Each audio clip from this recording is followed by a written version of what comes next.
를 진행하도록 할게요.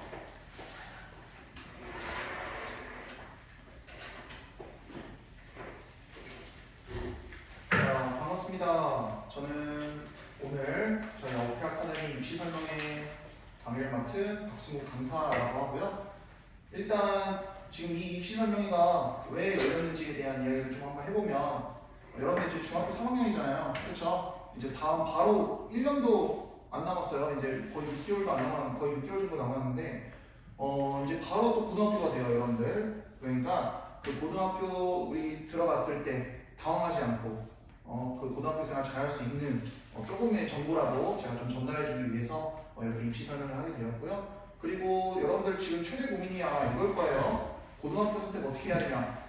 좀 많은 고민들이 있을 것 같아요. 그래서 오늘은 그런 점들을 조금 거의 이제 그 점들을 이제 중점으로 해서 선생님이 지금 설명회를 한번 해보려고 합니다.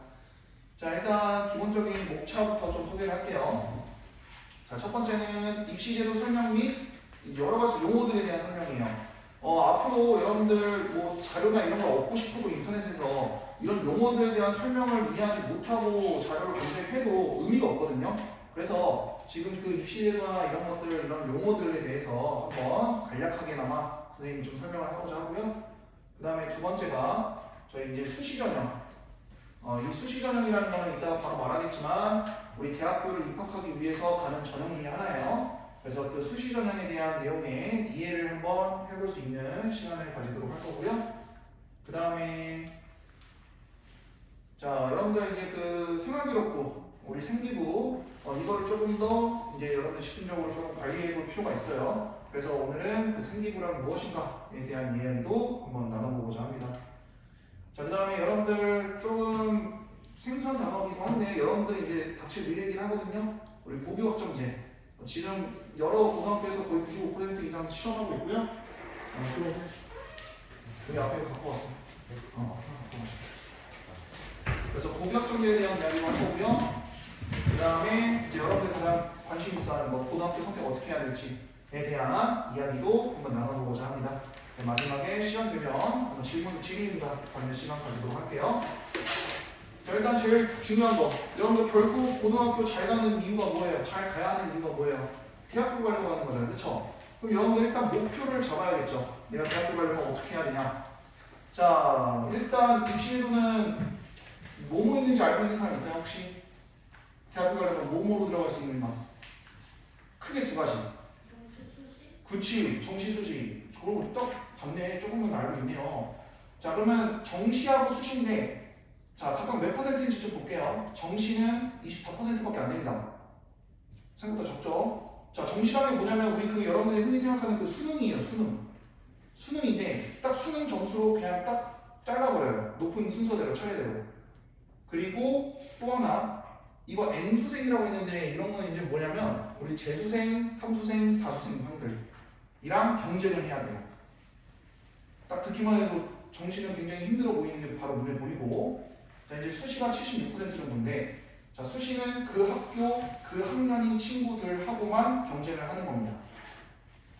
그리고, 저희 이제 수시의 종류도 세 가지 정도가 있는데, 그거에 따라서 이제 뭐 말 그대로 그냥 딱 내신, 성적으로만 딱 들어가는 게 있고, 아니면 여러 가지 생기부, 여러분들이 어떤 활동들을 했는가, 뭐 이런 것들에 대한 이야기도 이제 다 고려를 해서 들어가는 방법도 있어요. 그래서 그거를 우리는 통틀어서 수시라고 이야기를 합니다. 그럼 여러분들 생각했을 때 정시가 더 편한 것 같아요? 수시가 더 편한 것 같아요?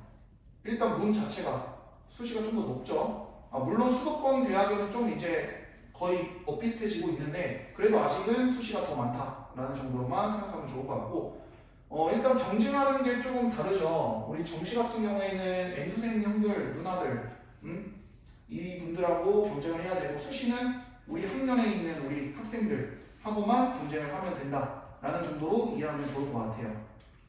자, 그래서 수시는 결국 어떻게 이루어지는가 돼 있는데 크게 세 가지가 있어요. 물론 여러 가지가 더 있는데 선생님 크게 세 가지로만 할게요.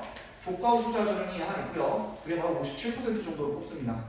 그 두 번째가 30% 학생부 종합을 뽑고요. 그 다음에 우리 13% 논술 농어청 전형이 있다라고 생각하시면 되겠고요. 자, 교과 수자 같은 경우는 이렇게 생각하면 돼요. 우리 학교 내에 보는 수능 평가라고 생각하면 돼요. 수능 딱 점수로 딱 끊쳐. 무조건 높은 사람이 무조건 가는 좋은 데 가는 거. 마찬가지예요. 내신 성적으로만 평가를 합니다. 그러니까 이 학생이 학교에서 어떤 활동했는지 의미가 없어요. 그냥 무조건 시험만 잘 보면 끝.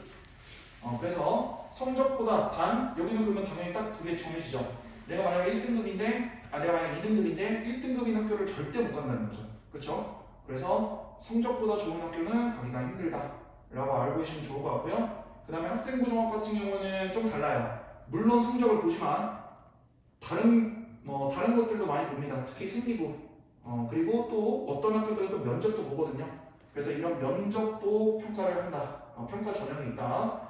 자, 이 학생부 종합 같은 경우에는 이제 여러분들이 생각했을 때 교과보다는 확실히 좀 성적 등급이 좀 낮은 편이에요. 왜냐하면 그나마 조금 그 부족한 성적을 조금 더 보완할 수 있는 그런 장치들이 있으니까. 그리고 마찬가지로 그렇다는 것은 경쟁률이 굉장히 높다라는 거죠. 자, 그 다음에 논술하고 농어촌인데 이거는 아마 여러분들하고 거의 해당상이 없을 것 같아요. 이거는 말 그대로 그냥 논술형 시험 있죠? 뭐 A4 용지, 뭐 이거 B4 용지에다가 뭐 몇 장 써라, 뭐 이런 거 한 문제나 굉장히 좀 공부하기 힘든 그런 전형이라고 보시면 되고요. 경쟁률이 가장 높아요. 우리 작년에 우리 인기 있는 학과 보면 1대 300 정도 돼요. 300명 중에 한 명 뽑는 거야. 왜냐면 여기는 이제 완전히 성적을 안 보기 때문에 막 여러 등급에 있는 학생들이 다 지원을 웬만하면 합니다. 그래서 준비하기가 제일 힘들고 합격하기가 제일 힘들어요. 그래서 보통 논술은 제외를 하는데, 자, 여러분들이 여기서 봐야 될 거는 학생부 종합 전형이에요. 물론 여러분들이 내신 성적이 너무너무 좋아서 교과 우수자로 그냥 바로 가면 좋아요. 그러면 문제가 될 게 없는데, 학생부 종합 같은 경우는 자기가 등급이 좀 낮더라도 그래도 어느 정도 많이 할 수 있는 기회라도 있다 라는 정도로만 생각하면 좋지만, 자, 그래서 우리가 이 상기부에 대한 이야기를 좀 한번 나눠볼 거예요. 상기부에 대해서. 자, 그럼 봅시다. 우리 생기부가 어떻게 좋아야 되는지 한번 볼게요. 일단 생기부가 뭔지를 좀 한번 볼게요. 여러분들이 알고 있는 그 생기부 비슷한 거거든요. 이제 고등학교 가면 더 전문적으로 변해요. 그래서 학생의 학교생활 전반에 대한 기록부고요. 그 다음에 우리 생기부는 교과 영역과 그 다음 비교과 영역으로 나뉘어진다. 우리 교과 영역 같은 경우는 말 그대로 여러분들이 학습 얼마나 잘하고 있는가, 성적 또는 세부 능력 및 특기사항, 우리 이따가 공부할 거거든요. 세트에 대한 이야기를 좀 나눠볼 거고요. 그 다음 우리 비교과 영역 같은 경우는 우리 그 학생들의 뭐 이런 학업 능력보다는 이제 뭐 인성과 관련된 내용들, 봉사활동, 동아리 또는 독서 또는 행동 특성 및 종합 의견 이렇게 있는데, 이게 행특이라고도 또 부릅니다. 자, 그래서 결국 우리가 목적은 바로 이거예요. 생기부를 잘 관리할수록 우리 학생부 종합 전형이 유리해진다라고 그 정도로 생각하면 좋을 것 같습니다. 자, 그 다음에 우리 또 설명 들어가기 전에 여러분들이 좀 알고 있으면 좋을 것 같아서 한 가지 선생님이 미리 좀 인쇄를 좀 해놨어요. 자, 이거 여러분들 그 내신 등급에 맞춰서 어떤 학교 갈 수 있는지를 선생님이 좀 이렇게 묵錄한 거거든요. 자, 보시면 3등급 초반, 4등급 초반, 이게 어느 정도인지 잘 모르죠? 반에서 한 3등급 정도면 반에서 한 5등 안에 드는 친구들, 그런 정도, 그게 3등급 정도라고 보시면 되고요. 자, 그런 친구들은 지방거점 국립대, 우리 전남대 있죠? 전남대 그 정도라고 보시면 되겠고요. 그 다음에 좀 더 올라오면 2등급 초중반부터 3등급 초반 같은 경우에는 우리 건국대, 동국대, 뭐 홍익대, 그래도 여기는 그래도 인서울대예요. 다 가톨릭대까지는, 그렇지?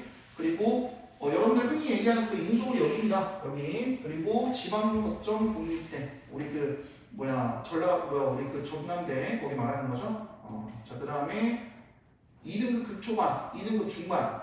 그러니까 계속 더 본인이 이제 성적이 더 높아지면 어디 갈 수 있냐? 중앙대, 그 다음에 경희대, 그 다음에 한국외대, 그 다음에 시립대 이렇게 쭉쭉쭉 갑니다. 아마 여기서 여러분들이 그나마 이름 들어볼 만한 데가 중앙대, 경희대, 한국외대, 시립대 정도. 여기도 굉장히 좀 유명한 학교들이죠.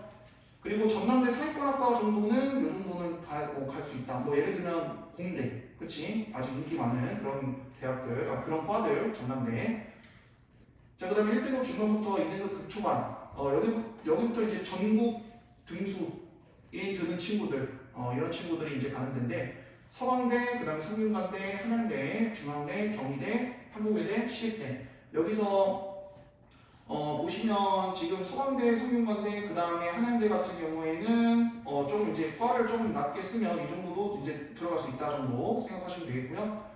그 다음에 마지막 거의 학교에서 1, 2등 하는 친구들 1등급 극초반 그리고 1등급 중후반 뭐 한 10등 안에 한 5등 안에 드는 친구들이 가는 학교들 이렇게 목록화되어 있습니다. 그래서 여러분들이 보통 이런 생각 그냥 막연하게만 생각해요. 나는 그냥 고등학교 들어가서 그냥 공부만 열심히 하고 어느 정도 목표 없이 그냥 공부만 열심히 하면 뭐 좋은 대학교 가겠지 이렇게 생각하는데 이런 좀 막연하게 그냥 공부하는 것보다는 내가 어느 정도 등급을 맞춰야지 내가 원하는 학교를 갈 수 있냐 뭐 이런 것 정도는 좀 알고 있으면 좋을 것 같아서 좀 넣었어요. 그래서 좀 보시면서 한번 본인이 원하는 학교가 여기 있는지도 한번 확인해 보시고 내가 그러면 그 학교를 가기 위해서 어느 정도 공부를 해야 되는지를 좀 생각을 한번 해보실 필요가 있다. 보통 1등급 같은 경우에는 반에서 1등이거든요. 무조건 반에서 1등 아니면 1등급이 안 돼요. 일단 거의 3, 4% 정도라고 생각하면 돼요. 그 전체 인원에서 3, 4%가 1등급이에요. 그러니까 1등급 극초반 같은 경우에는 모든 과목들이 다 웬만하면 3, 4% 안에 들어야 된다라는 의미가 되겠습니다. 굉장히 좀 힘들죠.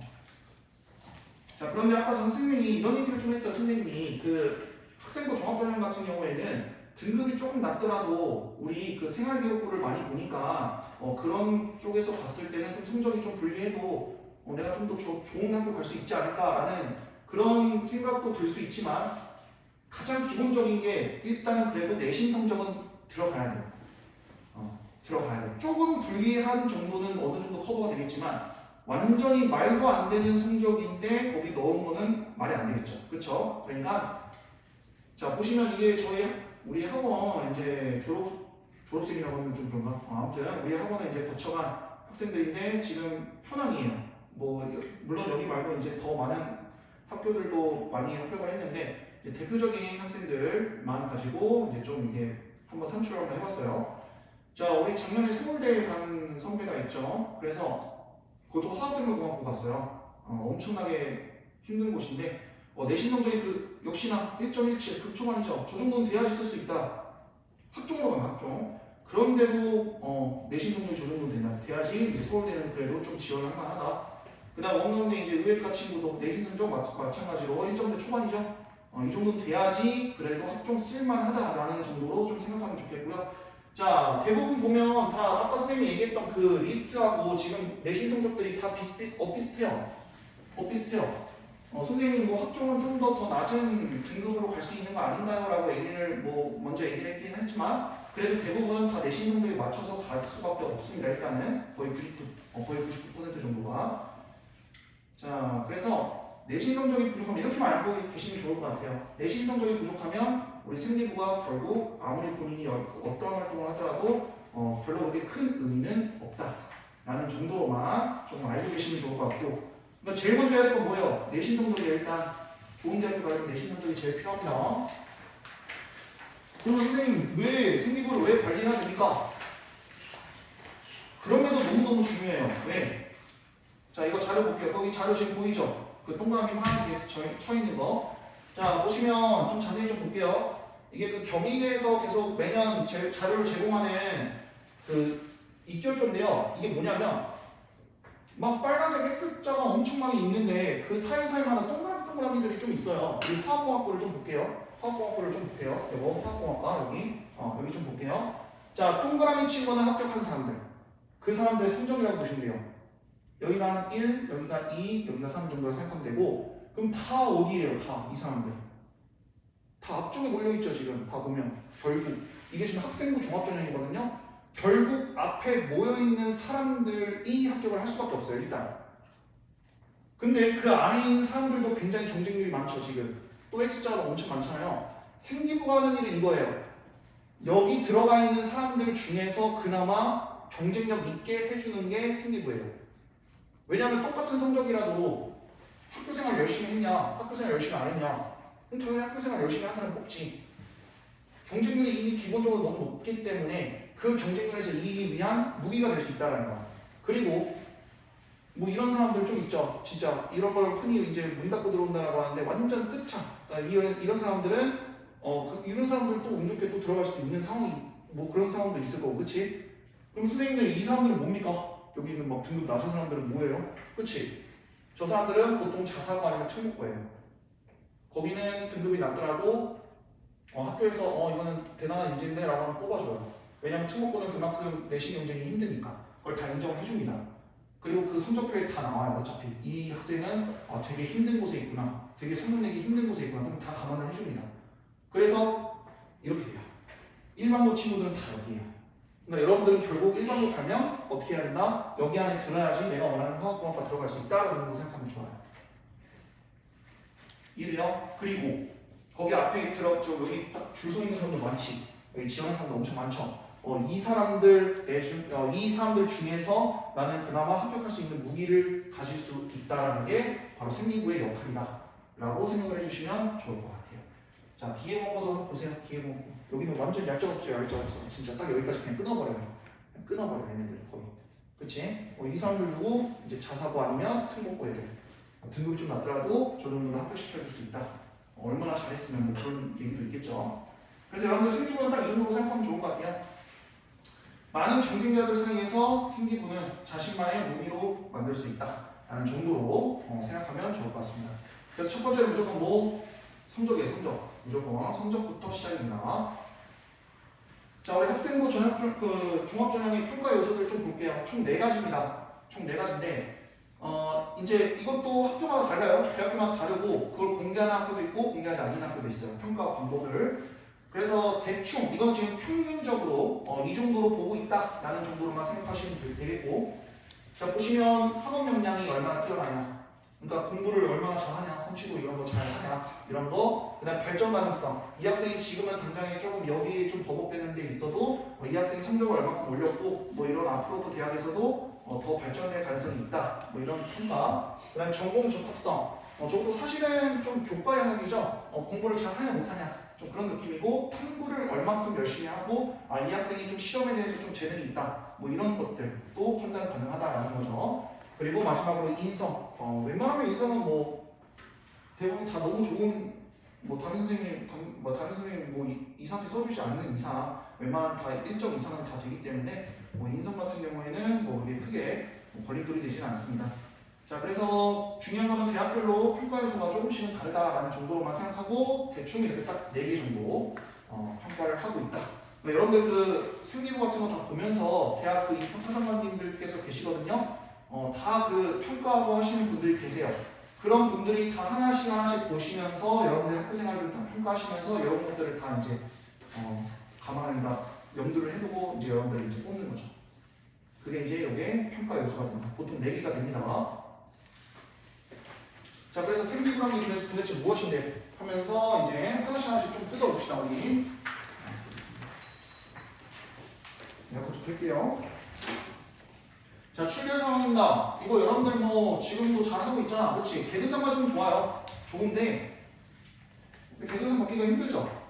그래서 여러분들은 뭐만 되면 되냐면 질병의 상황에 따라서 당연히 코로나 되면 결석이잖아. 근데 여기 질병에다가 이제 쓴다고 그러면 질병칸에다가 쓰는 것도 뭐 괜찮아요. 뭐 그걸로 뭐 불이익 받고 이런 건 없어요. 단 무단은 절대 하면 안 돼요.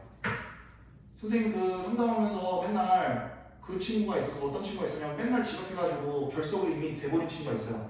무단 처리 돼버려요. 지각하지 마세요.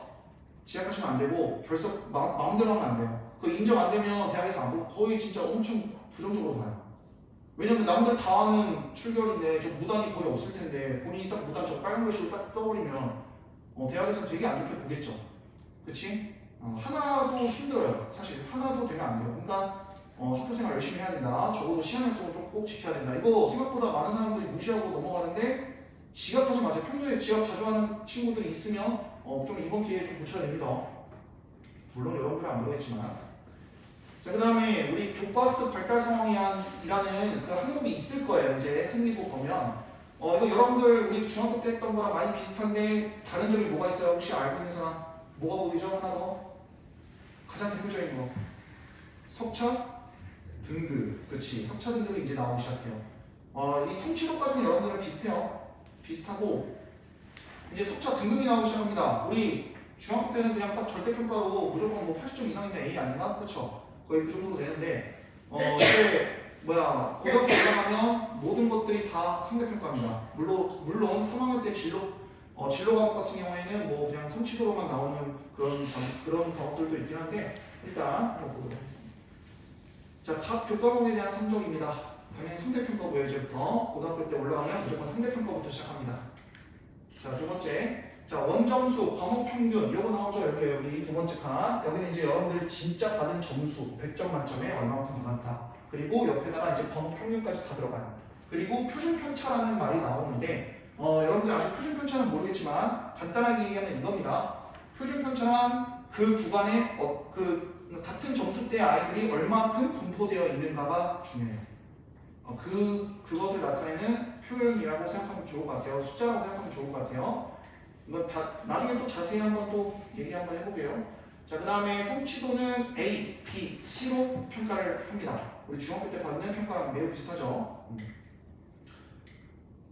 자, 그래서 석차 등급은 뭐냐면 1등급부터 9등급까지 기입되는 겁니다. 9등급이 당연히 제일 낮고 1등급이 제일 높습니다. 퍼센트가 딱 있어요. 석차 등급 뭐 이런 거 1등급은 몇 퍼센트, 뭐 2등급은 몇 퍼센트 이렇게 다 있으니까.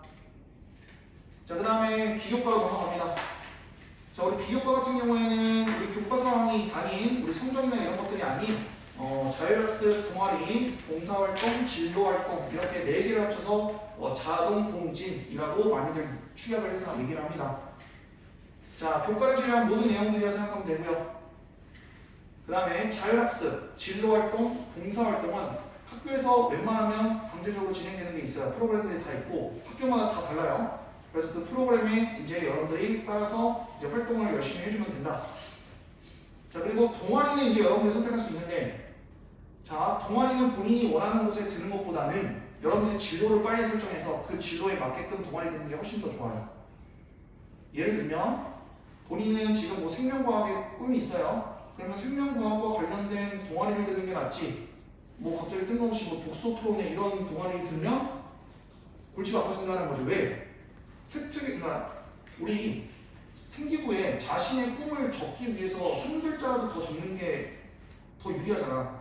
근데 동아리 이런 부분에 아주 큰 부분인데 그 부분을 자기의 꿈과 관련 없는 걸로 막 이렇게 얘기를 해버리면 조금 평가가 조금 더 떨어질 수도 있다라는 얘기죠. 자, 그리고 지금 현재 2024년 대입 기준가 현재예요. 그러니까 여러분들의 또 고3 되면 또 달라질 수도 있겠지만, 자, 동아리를 제외한 비교과 내용의 비중이 많이 낮아진 편입니다. 지금 현재는. 그래서 내신 점수와 세특에 좀 더 힘을 써야 된다. 지금 요 비교과보다는 동아리 빼고 우리 비교과는 조금 더 신경을 써도 되고, 좀 더 신경 써야 되는 거는 성적, 그 다음에 바로 다음에 나올 세특에 요거에 좀 더 힘을 실어야 된다. 자, 아까 이거 봤죠? 이거 교과 우리 그 내신 성적, 그 다음에 그 밑에 뭐가 되어 있냐면 세부 능력 및 특기사항이라고 적혀져 있어요. 자, 여기다 뭘 적냐? 여러분들 지금 아마 그 중학교에도 쓰여져 있더만 보니까 그 담당 선생님께서 그 각 과목에 대해서 이 학생은 어떤 식으로 뭐 공부하고 있고 이런 거 다 써놓더만, 그치? 자, 교과 성적 뒤에 바로 나오는 선생님이 입력하는 각 과목당 기입하는 내용 되겠습니다. 그리고 두 번째, 학생이 어떻게 과목을 공부했는지 굉장히 중요한 내용이죠. 왜? 이걸로 이제 여러분들이 이 학생은 좀 학업 성적이 굉장히 좋고 탐구 능력도 굉장히 뛰어난 친구구나 라는 것을 여기서 바로 알 수 있다는 거야. 읽어보면서. 그래서 고등학교는 이로 인해서 수행평가 비중이 굉장히 높아집니다. 여러분들 중학교 때랑 차원이 달라요. 수행평가가 굉장히 중요해져요. 여러분들 뽐내기 위한 유일한 도구가 수행평가라고 거의 보시면 돼요. 그걸로 선생님들 평가하고 세특 써주십니다. 그리고 대학에서는 세특으로 우리 학생이 학업 역량하고 발전 가능성을 많이 참고를 합니다. 이 학생이 얼만큼 열심히 하고 있냐, 남들과는 좀 다른 이런 분석력을 보여주냐, 이런 것들을 많이 참고합니다. 정말 많이 참고해요. 가장 중요하다고 볼 수 있죠. 그래서 뭐 이렇게 길게는 아니고, 그래서 좋은 세특이라는 게 무엇인데 라는 정도는 선생님이랑 한번 같이 보고 갑시다. 자, 위에 있는 세특, 그 다음에 아래에 있는 세특이 있어요. 자, 한번 읽어보시면 어느 세특이 좀 더 좋은지 여러분들이 읽기에 누가 더 공부를 잘해 보이는지가 나옵니다. 자, 위에 있는 학생은 한번 읽어보면 그냥 뭐뭐 했다, 뭐뭐 했다, 뭐뭐 했다. 그냥 했던 활동들만 나열되어 있어요. 그렇죠? 그리고 밑에 있는 학생들은 했긴 했는데 문제점 바로 깨닫고 그 다음에 그 문제점을 해결하기 위해서 어떻게 했는지 탐구도 했고 그 다음에 그 해결 방안으로 본인이 더 어떻게 활동을 했는지에 대한 더 발전에 대한 내용을 더했어요. 그래서 위에 있는 친구는 어이구 미안 위에 있는 친구인데 보세요. 그러면 주제가 좀 다른가? 그건 아니에요. 위에 있는 친구도 이거 5방향제 만드는 거 했고요. 밑에 있는 친구도 똑같이 5 만들기 활동한 거야. 지금 두 친구는 똑같은 활동을 했는데 세팅이 달라진 거야. 이해돼요? 똑같아요. 활동 5 만들기. 그 다음에 밑에 있는 친구도 똑같이 활동 5 만들기. 자, 똑같은 활동인데 한번 읽어봐요. 이 친구 어떻게 썼는지. 동영상 감상도 하고 그 다음에 뭐 엔트로피도 읽어보면서 본인이 더 나아가서 탐구를 하는 활동들을 너무 많이 잘 보여줬어요. 오케이? 그래서 위에 있는 친구는 결국 종합 탈락했습니다. 우리 그 생기부 전형에서 탈락했어요. 그리고 밑에 있는 친구가 우리 그 서울대 입학한 그 친구의 생기부예요. 자, 같은 활동이라도 어때요? 위에 있는 친구와 아래에 있는 친구가 달라 보이는 것처럼 여러분들도 결국 세트를 잘 쓰기 위해서는 어떻게 해야 된다? 더 발전 가능성을 어떻게든 보여주고 더 거기서 끝나지 않고 더 앞으로 더 탐구하고 뭐 이런 활동들을 더 보여줘야 된다라는 내용이에요. 아직 여러분들한테 좀 이르긴 하지만 그래도 좀 참고를 좀 해줬으면 좋겠어요. 이제 자 그래서 좀 정리를 한번 해보면 결국 좋은 세트를 쓰려면 자 어떤 활동을 하느냐 중요하다라고 되어 있는데 물론 본인이 다른 학생들과 좀 특별한 활동을 하는 것도 중요합니다. 하지만 그렇다고 해서 무조건 특별한 활동을 할 필요는 없어요. 왜? 아까 봤잖아. 똑같은 활동이어도 내가 어떻게 활동하냐에 따라서 차원이 달라져요. 그게 더 중요한 거야. 그래서 우리 활동에 대해서 조금 더 구체적인 선수가 필요하다. 내가 이 활동을 하기 위해서 이렇게까지 했다라는 걸 진짜 보여줘야 돼. 그리고 활동 중에 궁금한 점이 더 있으면 더 깊게 탐구를 해야 돼요. 물론 하다 보면 여러분들이 궁금증이 없을 수도 있습니다. 무슨 활동이 되는지 다 그럴 필요는 없는데 근데 그럼에도 불구하고 여러분들이 궁금증을 어떻게든 찾아서 내야 돼요. 그런 정도로 좀 열심히 하지 않으면 이 세트 관리를 하기가 조금 더 힘들다. 좀 능동적인 사고가 굉장히 필요하다. 내가 앞으로 더 뭘 어떻게 해야 될지 이런 거 탐구적인 자세도 필요하고 그래서 그런 것들이라고 보시면 되고요. 이건 나중에 꼭 기회 되면 여러분들 대상으로 고등학교 입학하기 전에 좀 더 세트를 좀 더 집중적으로 쓰는 방법에 대해서 더 한번 연구를 이야기를 한번 해볼게요. 이번에 좀 넘어가도록 하겠습니다. 일단 세특이라는 거. 자, 그다음 이거 마지막입니다. 행특. 행동 특성 및 종합 의견인데요. 자, 보시면 이거 다 여러분들 담임 선생님께서 써주시는 말들이죠. 뭐 학생들과의 친구들과의 교류가 원만하다 이런 거. 자, 그래서 그냥 학생의 행동을 수시로 관찰해서 기록하는 항목이라고 볼 수 있겠고요. 자, 그 다음에 학종에는 점수로 거의 들어가지 않는다고 해요. 요즘에는. 그리고 중요한 거 학교 폭력과 관련된 사항도 여기에 기입됩니다. 이건 법적으로 그렇게 설정되어 있어요. 이 학생이 학교 폭력과 관련된 거 있으면 무조건 기입을 해놔야 돼요. 그러니까 그런 여러분들은 안 그러겠지만 이런 학교 폭력과 같은 그런 일들하고는 연관이 되지 않아야겠죠. 그게 제일 최우선입니다. 자 이제 고교학점제 갑니다. 이거 여러분들 이거 저희는 아니잖아요. 지금 중학교 2학년 친구들이 되는 거 아니에요? 아닙니다. 제도는 실시하고 있어요. 제도는 실시하고 있는데 여러분들 지금 아직 잘 몰라서 그러는 것 같은데 자 일단 볼게요. 일단 고교학점제라는 게 뭐냐면 지금 현재 고등학교에서 진행하고 있어요. 일단 첫 번째가 학생 스스로가 진로 또는 적성에 따라서 과목을 선택하는 거 하나. 그다음에 두 번째 그 이수한 과목에 대해서 학점을 취득해요 이제는. 그리고 누적하여서 졸업합니다. 이것까지 너무 신경 쓸 필요 없고 자 이게 중요한 거죠. 공통 과목은 1학년은 무조건 상대평가로 돼요. 그것만큼은 상대평가로 하되 이제 2학년 때부터는 거의 모든 평가가 이제 절대평가로 변합니다. 아까 등급제가 이제 없어진다는 거야. 근데 아쉽게도 여러분들은 해당 사항이 없습니다. 단 1번, 2번 제도는 진행이 돼요. 요것만 진행이 안 돼요. 3번은. 여러분들 입장입니다. 지금. 이거는 여기 3번 과정이 진행되려면 중학교 2학년 때부터 진행을 하고 이제 생각하면 돼요. 근데 여러분들이 이제 해당 사항이 아니라는 거죠. 그러니까 제도는 실시하는데 평가는 그렇게 안 한다는 거야. 무슨 느낌인지 이해됐어요? 추정했는데 이렇게 지금 고1학 고등학교 1학년 친구들도 지금 시행하고 있다고 하네요. 자, 가겠습니다. 이거 고교학점제 주요 내용에 대해서 좀 정리를 했어요. 자, 여러분들 다 볼 필요 없고요. 결국 똑같아요. 50분을 우리 맨날 기존에는 17주로 해가지고 그걸 단위수로 그냥 결정했는데 똑같았어요. 그냥 50분을 하고 그냥 17주로 똑같은데 자, 요거 좀 달라졌죠? 수업량 감축이 좀 됐어요. 지금 원래는 204단위를 다 수료를 해야지 졸업했는데 이제 여러분들 때부터는 조금 줄어들었어요. 과목이. 그리고 이수 기준도 똑같고 자, 선택 과목 평가 방법이 이제 중학교 2학년 친구들은 1학년만 9등급제고요. 나머지는 다 절대평가제인데 여러분들은 그게 해당 사항이 없습니다. 그대로 갑니다. 그대로 가요. 그대로 간다 정도로 생각하면 되는데 그러니까 평가는 달라진 게 없어요. 다시 한번 거듭하지만 평가는 달라진 게 없어요. 단 고교학점제 하면 여러분들이 학점을 선택해야 돼요. 어떤 과목을 들을까? 그게 중요해요. 선택을 해야 됩니다. 선택을. 그래서 여러분들 더 골치 아파졌어요. 차라리 사람이 없는 사람이 없는 과목을 듣더라도 절대평가면 부담이 없거든요. 근데 여러분들한테 선택지를 주어지고 거기에 맞게끔 이제 선택을 하면 만약에 거기 갔는데 사함수가 적어요? 그러면 1등급은 없을 수도 있어요. 사함수가 적으면 1등급 없어요. 그러니까 이런 문제점이 생길 수 있다는 거야. 그래서 여러분들이 더 골치가 아파져요. 차라리. 그러니까 오히려 더 골치가 아파지는 상황이야. 그리고 가장 또 주요 내용은 선택 과목이 굉장히 또 넓어졌어요. 되게. 지금 보시면 지금 여기가 딱 이게 지금 현재 우리 과목이라고 보시면 되고요. 오른쪽이 지금 이제 여러분들이 선택할 과목들이라고 보시면 돼요. 굉장히 넓어졌죠. 어떤 상황이냐면 이거 과학으로 한번 설명해 볼게요. 자, 물리학 같은 경우에는 역학과 에너지와 전자기와 빛으로 나눠져요. 그러니까 두 개씩 해서 쪼개지는 거야. 그냥 한 과목들이 다. 그러니까 거의 2배 늘어났다는 거야, 과목을. 그럼 여러분들이 물리학을 듣고 싶으면 이것만 들어도 되고 이것만 들어도 된다는 거야. 그러니까 과목의 선택이 굉장히 넓어졌다는 거지.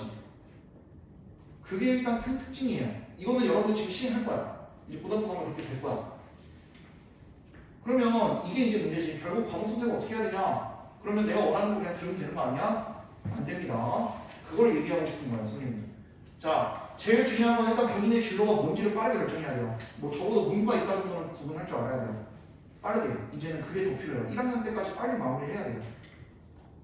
자, 왜냐면 이과 문과에 따라서 들어야 될 과목이 당연히 나눠져요. 예를 들면 여러분들이 지금 이과를 가고 싶어요. 근데 고등학교 때 내가 문과만 들었어요, 과목을. 그럼 대학에서는 당연히 이 학생은 왜 이과 오고 싶은 거 맞아? 의구심이 들죠. 그치? 그런 것들 때문에 일단 이과하고 문과를 일단 본인이 스스로가 좀 나눌 수 있어야 돼요. 나는 무조건 이과 간다. 그리고 이과 관련 학과를 가고 싶으면 적어도 과학과목 선택들은 해야지. 아무것도 안 하고 할 수는 없잖아. 그쵸?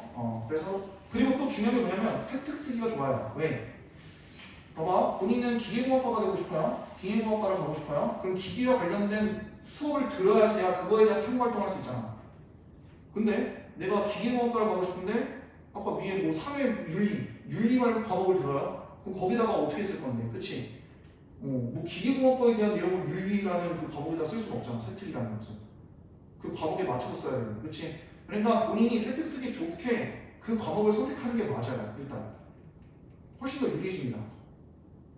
그리고 두 번째, 내신 등급을 얻기 위한 과목을 선택해야. 이게 뭔 말이냐? 간단합니다. 이게 먼저 할게요. 자, 일단 아시는 절대평가가 아니라고 계속 눈에 강조했어요. 그렇다는 거는 지금 대입 전형도 변형이 없어요. 그대로 등급제 가요. 그럼 여러분들은 제일 중요한 게 뭐예요? 내신 따는 게 제일 중요해요. 그러니까 과목을 선택할 때는 인원수가 많은 쪽을 선택하는 게 제일 유리합니다. 왜? 그래야지 내가 1등급이라도 어떻게 그러니까 예를 들면 이거지. 1등급이 1명 선택할 수 있는 거고 1등급이 1명 나올 수 있는 과목과 1등급이 3명 나올 수 있는 과목 선택하려면 여러분들 당연히 1등급이 3명 나올 수 있는 과목을 선택하는 게 낫지. 인원수가 많아서. 그래서 그런 것도 생각을 해야 된다. 이제 선택 과목을 선택할 때. 아니면 본인이 진짜 자신 있는 과목을 선택해도 돼요. 본인이 예를 들면 화학 진짜 잘한다. 나는 여기서 진짜 탑이다. 라고 하는 학생들은 거기 가면 돼요. 화학 선택하면 돼요. 이런 식으로 생각을 해야지 본인이 하고 싶은 거. 지금 많은 학생들이 지금 오해하는 게 고교학점제가 시작됐다고 해서 그러면 내가 원하는 과목 그냥 내 마음대로 선택해야겠네. 안 돼요. 그러다가 이제 큰일 날 수도 있어요. 정말로. 지금 많이 흥분이 있을 건데 그럴 때일수록 여러분들이 빠르게 결정을 하고 딱 계획을 세워야지 조금 더 유리한 입장을 취할 수 있다. 라고 선생님이 그래서 지금 무역투자에서 지금 강조를 했던 거야. 이해됐어요? 무역투자에 선택하되 선택은 하되 여러분들이 책임을 져야 된다라는 얘기예요. 좀 어렵죠? 만약에 선택하기 너무 힘들어, 과목 선택하기 힘들어. 그러면 학교 선생님이나 아니면 선생님한테 물어보세요. 그게 제일 좋아요. 알겠죠? 선생님 저 이거 중에서 고민하고 있어요. 학교 선생님한테 물어봐요. 솔직하게 얘기해요. 지금 내신 따기에 좀 좋은 게 뭐가 있을까요? 이렇게 물어보면 물론 상담 잘 해주십니다. 그리고 아니면 모르겠으면 선생님한테 물어봐도 되고 지금 여기 있는 선생님한테 물어봐도 되고 언제든지 물어보고 선택하세요. 여러분들 막 임의로 결정하지 마세요. 이거 과목 바꾸는 것도 선생님이 한번 찾아봤거든요.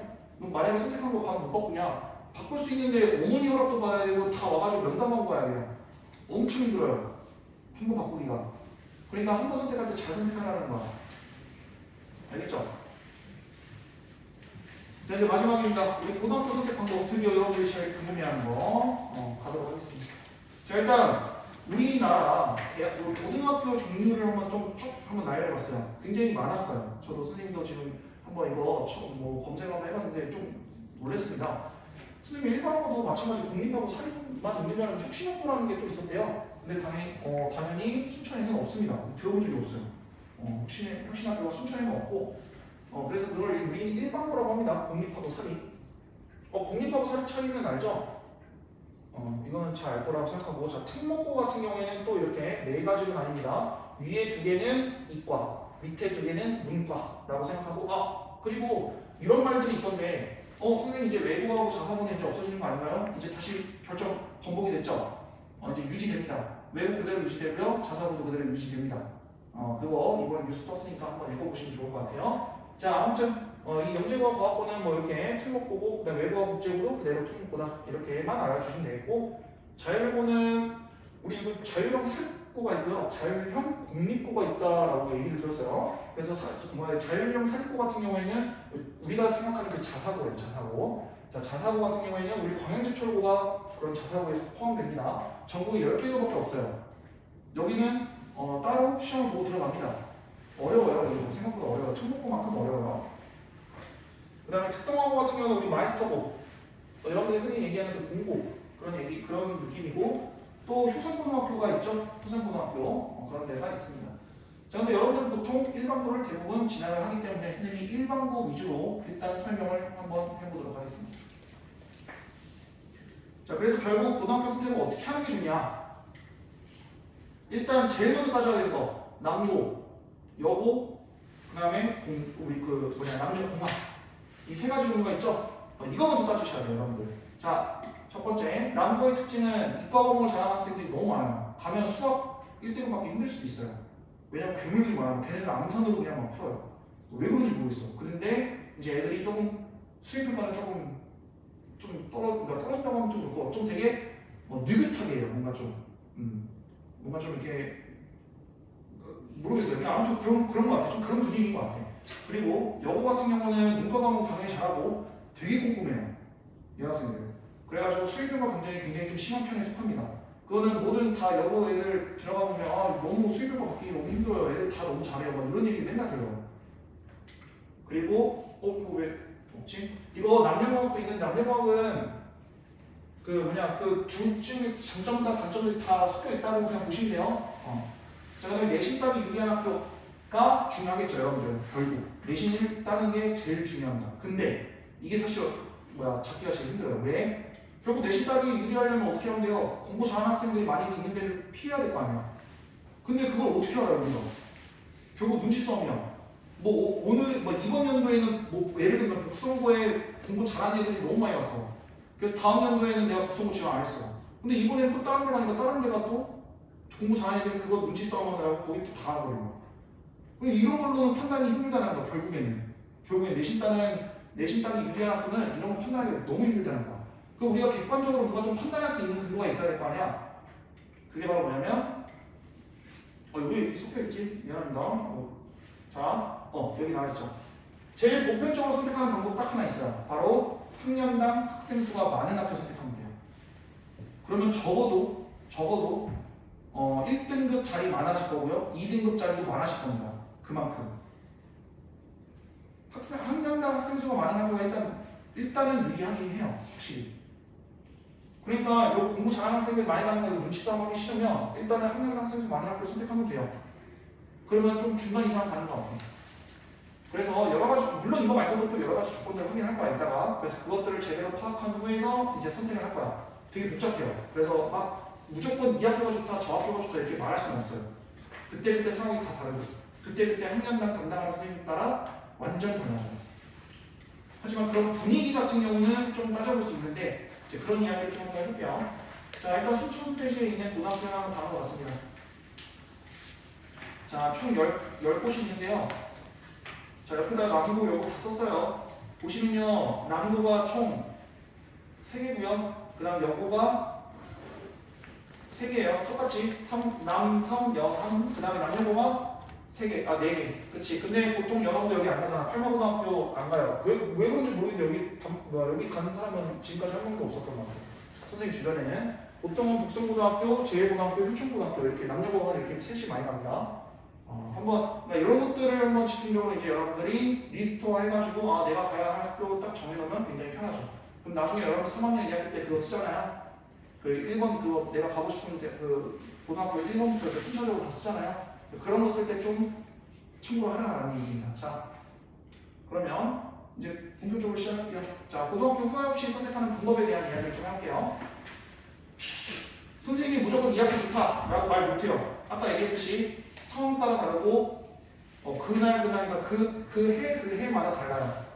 그렇기 때문에 선생님은 여러분들이 객관적으로 판단할 수 있는 방법에 대한 이야기를 좀 한번 해보려고 합니다. 첫 번째, 학교 알림이 사이트가 있어요. 혹시 알고 있는 사람 있어요? 학교 알림이? 그걸 모르죠? 자, 학교 알림이 사이트를 활용하는 방법이 있어요. 자, 이 활용은 뭐냐면, 자, 학교 정보를 객관적이고 되게 투명하게 제공을 해주는 사이트예요. 자, 이게 놀랍게도 교육부에서 직접 운영한 사이트입니다. 이거는 의무적으로 학교들이 본인의 학교 정보를 올려야 돼요. 검수도 합니다. 실제로 맞는지 안 맞는지. 그러니까 요것만큼 정확한 건 없어요. 자, 그러면 그래서 그 학교 알림이 사이트에 가서 내가 뭐뭐뭐 확인을 하면 되냐? 너무 일단 많거든요. 자료는 굉장히 많은데 여러분들이 꼭 확인해야 될 거 선생님 3가지만 딱 할게요. 어차피 여러분들 뭐 5개, 6개 이렇게 얘기해봤자 집에 가서 그거 다 검색하기 힘들어요. 그러니까 선생님이 딱 이것만은 알고 가자라는 거 3가지만 딱 이야기할게요. 첫 번째, 학년별 학생 수 확인. 이거 왜 그랬죠? 선생님 아까 얘기했잖아요. 내신 땅이 가장 절대적으로 유리한 학교가 일단 뭐예요? 학년 수가 많은 학교. 이거 무조건 확인하셔야지. 두 번째, 편성 운영 및 평가 계획 확인하는 거. 자, 이게 뭐냐면 우리 이 학교는 어떤 과목을 이렇게 공부할 겁니다. 계획적으로 다 계획을 짜놔요. 내년에 들어올 학생들을 위해서. 그래서 그거를 확인하면서 내가 이 학교 가면 이걸 공부할 수 있구나 이런 것들을 확인할 수 있어요. 좀 복잡해요. 봅시다. 이따가 같이 한번 확인해 볼 거야. 자, 두 번째, 교과별 학업 성취를 한번 확인할 수 있습니다. 즉, 이 학교의 지금 현재 수준이 어떻고 지금 시험을 어떻게 보고 있고 수준이 높은가, 문제가 어렵나 이런 거 확인할 수 있다는 거야. 자, 시간이 없으니까 선생님이 한번 보여줄게요. 자, 인터넷 들어갑니다. 지금 보이죠? 자, 구글에 학교 알림이 검색하세요. 여기 딱 떠요. 자, 봅시다. 복성고 한번 쳐볼게요. 여러분들 가장 가고 싶어하는 학교인 것 같은데 보니까.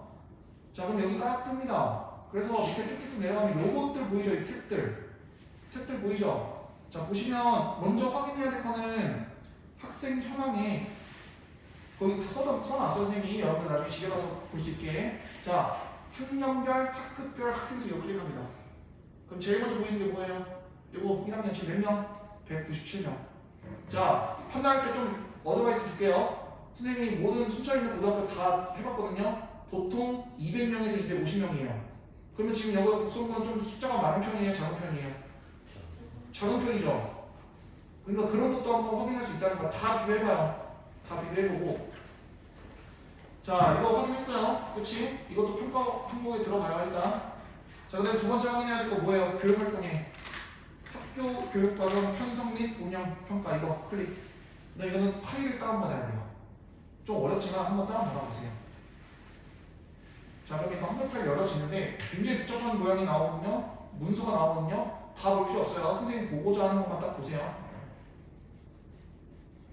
다 필요 없고요. 어떤 식으로 운영할 건지만 딱 보면 됩니다. 보시면요. 요거 한번 봐야 돼요. 지금 내가 지금 과목들이 뭐가 있는지. 자, 보시면요. 교과목 편지 있잖아요. 여기는 아니구나. 미안합니다. 요거는 이 학교에서 하는 게 아니라 무조건 해야 되는 거이고. 자, 쭉쭉쭉 내려. 요거 봐야 돼요. 요거 왜 또? 요거 편제 및 시간 배당이 있어요. 이거 교육과정 편성표예요. 이 학교에서는 이렇게 할 것이다. 자, 이걸 왜 봐야 되냐면 여러분 보세요. 특히 수학과가 수학. 자, 여러분들 지금은 지금은 좀 이렇게 체감 못할 수도 있는데 어떤 학교는 되게 희한해요. 원래 보통 수1과 수2를 2학년 1학기, 2학년 2학기 나눠서 하잖아요. 어떤 학교는 이렇게 해버려요. 그냥 한 학기에 다 몰아서 해버린다고. 그럼 이러면 여러분들 엄청 부담이 클 거 아니야. 수학 특히나 못하는 친구들 이런 학교 가면 돼요? 안 돼? 안 돼요. 최대한 본인 부담이 좀 덜 되게 이렇게 나눠지는 곳을 선택하는 게 좋아요. 그리고 확률 같은 경우에는 이렇게 1학년 전체 내내 딱 하는 거. 이런 학교가 제일 평범합니다. 되게 특이한 학교가 있긴 해요. 지금 특히나 금단고등학교 같은 경우는 좀 특이하고 그냥 그런 것들을 한번 보자 이거야. 본인이 근데 수학에 좀 자신 있다. 그럼 나는 그냥 아예 수학 열심히 막 엄청 많이 해도 나는 전혀 영향 없다. 그럼 거기 가면 훨씬 더 유리하지. 확실히 다른 친구들 되게 힘들어하는데 그런 것도 한번 고민을 해봐야 된다는 거야. 이해됐어요? 그리고 요거 3학년 이거 선택 보이죠? 이거 자 이것마다 학교마다 달라요. 과목은 왜? 이건 학교에서 선택하는 거야. 나는 이거 가르치고 싶어. 저거 가르치고 싶다.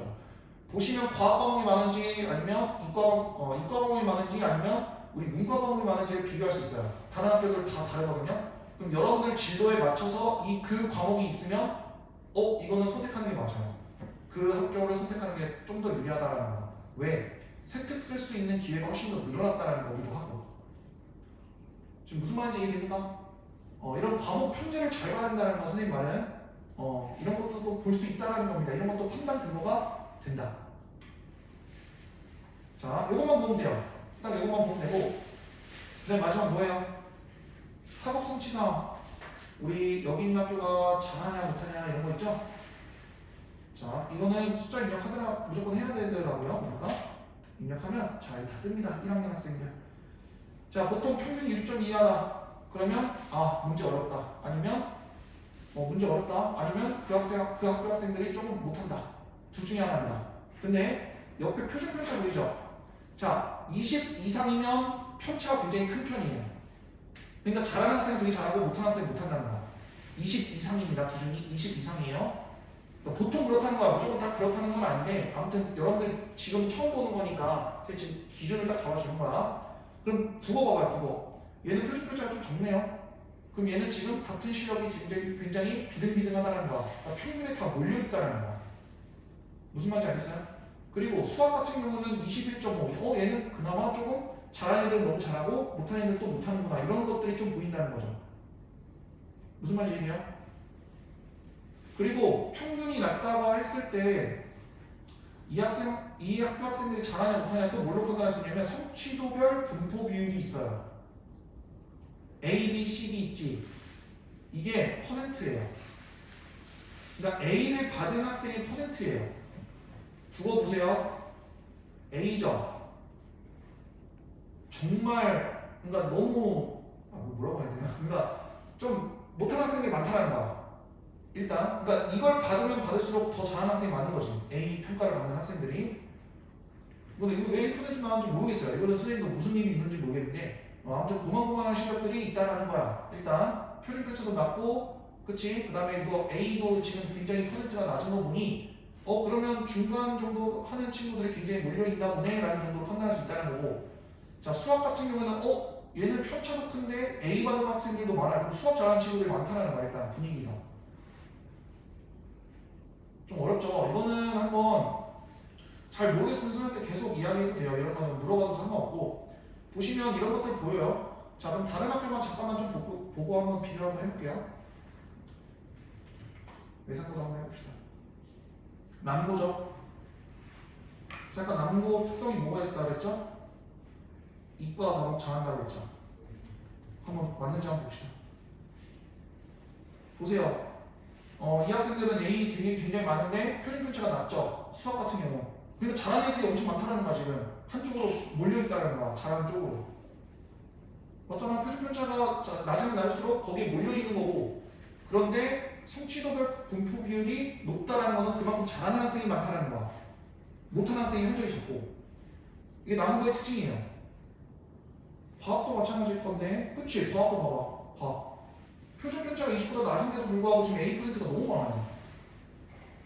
그러면 이건 뭐예요? A% 받은 학생들은 많은데 표준 편차가 굉장히 낮다는 건 거의 몰려있다는 거죠. 퍼지는 게 아니라. 이게 남고의 특징이긴 해요. 봐봐요. 바로 또 국어 갈까요? 이게 또 그러니까 문과 쪽은 좀 잘 못하는 경향이 있어요. 남고는. 왜? 보시면 알잖아요. 마찬가지로 한 곳에 몰려있는데 얘는 또 A%가 현저히 낮아요. 수학보다. 그러니까 얘는 중간 단계에 있는 친구가 굉장히 많다는 거야. 굉장히 잘하는 학생이 좀 없고. 지금 무슨 말인지 이해됩니까?